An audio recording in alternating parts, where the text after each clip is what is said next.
Hello students, তোমরা কেমন আছো? উইথ এসএস ম্যাম চ্যানেলে তোমাদের স্বাগত জানাই। পশ্চিমবঙ্গ প্রাথমিক শিক্ষা পর্ষদ অনুমোদিত ক্লাস 3 এর বইতে সুকুমার রায় রচিত হিংসুটি গল্পটি পূর্বের ভিডিওতে পাঠ করেছিলাম। আজকের ভিডিওতে সমস্ত প্রশ্নের উত্তরগুলো দিয়ে দিলাম। এখনও যারা উইথ এসএস ম্যাম চ্যানেলটি সাবস্ক্রাইব করোনি তারা চটপট করো, যাতে পরবর্তী ভিডিওগুলো সহজেই পেতে পারো। চলো তবে শুরু করি।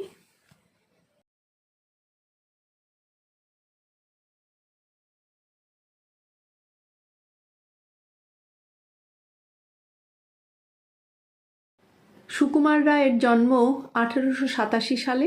1923 সালে উনি মারা যান। আবোল তাবোল, হজবরল, পাগলা দাশু ইত্যাদি স্রষ্টা সুকুমার রায়। পিতা উপেন্দ্র কিশোর রায়চৌধুরী। প্রত্যেক বাঙালি জীব শৈশবে জড়িয়ে আছেন এই কবি ও সাহিত্যিক। চিত্রশিল্প, ফটোগ্রাফি, সরস ও কৌতুককর কাহিনী এবং ছড়া রচনায় সুকুমার রায় অতুলনীয়। তার রচিত অন্যান্য বই খাই খাই, অবাক জলপান, ঝালাপালা, লক্ষণের শক্তিশেল ইত্যাদি স্বল্পদিনের জীবনে তিনি যা সৃষ্টি করে গেছেন তা থেকে বাঙালি জাতি চিরদিন অনাবিল আনন্দের স্বাদ পাবে। একের দাগের প্রশ্নটি, একটি বাক্যে উত্তর দাও। 1 হিংসুটির নাম বলা মুশকিল কেন? উত্তর হবে, হিংসুটে মেয়ের নাম বলা মুশকিল কারণ ওই নামের কোনো শান্ত লক্ষ্মী পাঠিকা যদি থাকে সে তাহলে লেখকের উপর রেগে যাবে। 2 হিংসুটির দিদি কেমন মেয়ে? উত্তর হবে, হিংসুটির দিদি বড় লক্ষ্মী, যেমন পড়াশোনায় তেমনি কাজে কর্মে। 3 হিংসুটির বয়স কত? হিংসুটের বয়স 7 বছর। 4 হিংসুটির দিদির বয়স কত? উত্তর হবে, হিংসুটির দিদির বয়স 8 বছর। হিংসুটির থেকে মোটে 1 বছরের বড়। 5 হিংসুটির দিদি কি কি পড়ে ফেলেছে? হিংসুটির দিদি বোধোদয়, ছেলেদের রামায়ণ ও ইংরেজির ফার্স্ট বুক পড়ে ফেলেছে। 6 স্কুলে কে কেমন ফল করত? উত্তর হবে, হিংসুটির দিদি স্কুলে যায়, প্রাইজ পায়, আর হিংসুটি খালি বকুনি খায় ও শাস্তি পায়। 7 দিদি ছবির বই প্রাইজ পেলে হিংসুটি কি করলো? উত্তরে লিখবে, হিংসুটি সারাটা দিন ফুপিয়ে ফুপিয়ে গাল ফুলিয়ে ঠোঁট বাঁকিয়ে বসে রইল, কারোর সঙ্গে কথা বলল না। তারপর রাত্রিবেলায় দিদির অমন সুন্দর বইখানাকে কালি ঢেলে মলাট চিড়ে কাদায় ফেলে নষ্ট করে দিল। 8 হিংসুটি দিদির খাবারের প্রতি তাকিয়ে কাঁদল কেন? হিংসুটির মনে হয়েছিল ওর রসমুন্ডির চাইতে দিদির রসমুন্ডিটা বড়, তাই সে কেঁদে ফেলল। 9 দিদির জন্মদিনে হিংসুটি কি করে? দিদির জন্মদিনে দিদির জন্য নতুন জামা, নতুন কাপড় এলে হিংসুটি তাই নিয়ে চেঁচিয়ে বাড়ি মাথায় করে তোলে।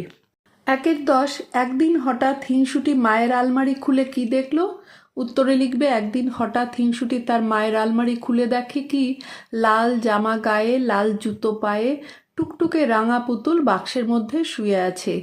11 হিংসুটির ভয়ানক রাগ হলো কেন? হিংসুটি একদিন মায়ের আলমারি খুলে দেখে যে লাল জামা গায়ে, লাল জুতো পায়ে, টুকটুকে রাঙা পুতুল বাক্সের মধ্যে শুয়ে আছে। হিংসুটি ভাবল, নিশ্চয়ই দিদি মামার কাছে পুতুল আদায় করে মায়ের আলমারিতে লুকিয়ে রেখেছে, তাই তার ভয়ানক রাগ হলো। 12 কেন হিংসুটির চোখ ফেটে জল এলো? উত্তরে লিখবে, মায়ের আলমারিতে রাখা সুন্দর পুতুলটি দেখে হিংসুটির মনে হলো সেটি দিদির পুতুল। যত সব ভালো ভালো জিনিস দিদি পাবে এই ভেবে কষ্টে হিংসুটির চোখ ফেটে জল এলো। 13 কে কাকে ডান্ডা দিয়ে ধাই ধাই করে মারতে লাগলো? হিংসুটি সুন্দর পুতুলটিকে ডান্ডা দিয়ে ধাই ধাই করে মারতে লাগলো। 14 মারার পর সে কি করলো? মারার পর পুতুলটির নাক, মুখ, হাত পা ভেঙে জামা ছিঁড়ে আবার তাকে বাক্সের মধ্যে ঠেসে রেখে দিল। 15 মামা কখন হিংসুটিকে ডাকতে লাগলেন? মামা বিকেলবেলা হিংসুটিকে ডাকতে লাগলেন। 16 মামা হিংসুটিকে ডেকে কি বললেন? মামা হিংসুটিকে ডেকে বললেন যে তিনি একটা সুন্দর পুতুল এনেছেন আর সেটি হিংসুটির মায়ের কাছে রাখা আছে। 17 হিংসুটির বুকের মধ্যে ধরাধর করে উঠল কেন? উত্তরে লিখবে, পুতুলটি মার আলমারিতে রাখা আছে শুনে হিংসুটির বুকটা ধড়াস ধড়াস করে উঠল। তার মনে পড়ল যে আলমারিতে রাখা একটি পুতুলকে সে ভেঙে ফেলেছে। 1-18 সে কাঁদো কাঁদো গলায় কি বলল? সে কাঁদো কাঁদো গলায় মার কাছে জানতে চাইল যে পুতুলটির লাল জামা আর লাল জুতো পরানো কিনা, আর মাথায় কালো কালো কোকড়ানো চুল ছিল কিনা। 1-19 হিংসুটির কথা শুনে মা কি বললেন? মা বললেন যে হ্যাঁ সেই পুতুলটাই, এবং জিজ্ঞাসা করলেন যে হিংসুটি সেই পুতুলটিকে দেখেছে নাকি। 1-20 হিংসুটি ভ্যা করে কেঁদে এক দৌড়ে পালিয়ে গেল কেন? কারণ সে ততক্ষণে বুঝে ফেলেছে যে আলমারিতে রাখা পুতুলটি, যেটা কিনা দিদির পুতুল ভেবে নষ্ট করে ফেলেছে, সেটা হিংসুটির। তাই হিংসুটি কষ্টে, দুঃখে এবং আফসোসে কেঁদে ফেলেছে। 2 দাগের প্রশ্নটি ক স্তম্ভের সঙ্গে খ স্তম্ভ মেলাও। মিটমিটে হবে চোখ, ফুটফুটে হবে মুখ, কচি কচি হবে হাত পা, টুকটুকে হবে জামা কাপড়, কাদো কাদো হবে গলা। 3 দাগের প্রশ্নটি উপযুক্ত শব্দ বসিয়ে শূন্যস্থান পূরণ করো। 3-1 হিংসুটি তার দিদির খাবারের দিকে তাকিয়ে তাকিয়ে ভ্যা করে কেঁদে ফেলল। 3-2 সে একটা ডান্ডা দিয়ে ধাই ধাই করে পুতুলটাকে মারতে লাগলো। 3-3 সে রাগে গড়গড় করতে করতে চলে গেল। 3-4 শুনে ভয়ে হিংসুটির বুকের মধ্যে ধড়াস ধড়াস করতে লাগলো। 3-5 সে কাদো কাদো গলায় বলল। 3-6 সে খানিকক্ষণ ফ্যালফ্যাল করে তাকিয়ে এক দৌড়ে সেখান থেকে পালিয়ে গেল। 4 দাগের প্রশ্নটি কোনটি বেমানান খুঁজে বের করে গোল দাগ দাও। এখানে 4-1 আছে দুষ্টু, শান্ত, হিংসুটে, ঝগড়াটি। এখানে হবে শান্ত, বাদবাকিগুলো একই ধরনের। 4-2 বোধোদয়, ছেলেদের রামায়ণ, রসমুন্ডি, ইংরেজি ফার্স্ট বুক।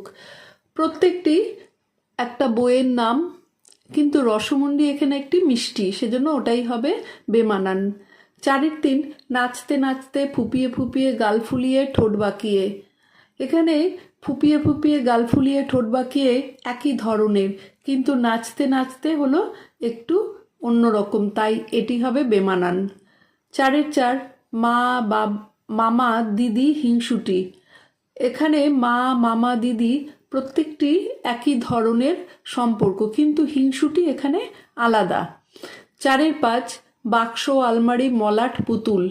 এখানে মলাট হবে, কারণ বাক্স, আলমারি, পুতুল এগুলো সমস্ত একই ধরনের। 5 দাগের প্রশ্নটি হিংসুটির দিদিকে লক্ষ্মী মেয়ে বলা হয়েছে কেন? হিংসুটির দিদিকে লক্ষ্মী বলা হয়েছে কারণ সে শান্ত, যেমন সে কাজে কর্মে তেমনি লেখাপড়ায়। স্কুলে সে অনেক প্রাইজ পায়, অনেকগুলো বই সে পড়ে ফেলেছে। 6 দাগের প্রশ্নটি মামার দেওয়া পুতুলটা কেমন ছিল, সেটা কোথায় রাখা ছিল? মামার দেওয়া পুতুলটি ছিল টুকটুকে রাঙা, তার গায়ে লাল জামা, পায়ে লাল জুতো, মাথায় কালো কালো কোকড়ানো চুল ছিল, এবং সেটি মায়ের আলমারিতে রাখা ছিল। 7 দাগের প্রশ্নটি তুমি কি হিংসুটির মতো হতে চাও? কেন চাও বা চাও না তা লেখো। উত্তরে লিখবে না, আমি হিংসুটির মতো হতে চাই না, কারণ হিংসুটি পড়াশুনো করতো না, স্কুলে খালি বকুনি আর শাস্তি পায়, সে ছিল ঝগড়াটে, যা আমি কোনোটাই হতে চাই না। হিংসুটিদের কেউ পছন্দ করে না। 8 দাগের প্রশ্নটি হিংসে করা ভালো নয়, এই বিষয়ে 5টি বাক্য লেখো। উত্তরে লিখবে হিংসুটিদের কেউ ভালোবাসে না, সবাই তাদের নিন্দে করে, হিংসা মানুষকে অধঃপতনে নিয়ে যায়, হিংসুটিরা বন্ধুহীন হয়, হিংসে নিজের জীবনকেও দুর্বিষহ করে তোলে। আজ তাহলে এখানেই শেষ করছি। টাটা।